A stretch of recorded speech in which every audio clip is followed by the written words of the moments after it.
Ahojte, volám sa Matej a som zo Slovenska. Vianoce sú na Slovensku veľmi dôležitým a uznávaným sviatkom. U nás na Slovensku je to veľmi rodinný sviatok, preto sa tradície líšia veľmi od rodiny k rodine. U nás zvykneme Vianoce oslavovať už niekoľko týždňov pred Vianocami. Začneme si ozdobovať naše obydlie a samozrejme nesmie chýbať ani vianočný stromček. Na Slovensku oslavujeme Vianoce 24. decembra. V tomto dni oslavujeme, prichystávame si vianočnú večeru a dokončujeme koláče.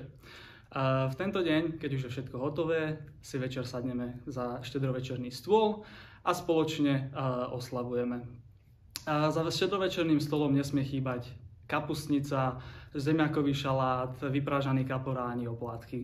Medzi najväčšie tradície u nás doma patrí krájanie jablka, pokladanie si kaprových kúskov pod stôl a taktiež aj spievanie koliet. Všetky tieto tradície nám majú dopriať veľa šťastia, lásky a hlavne zdravia aj bohatstva do ďalšieho roku.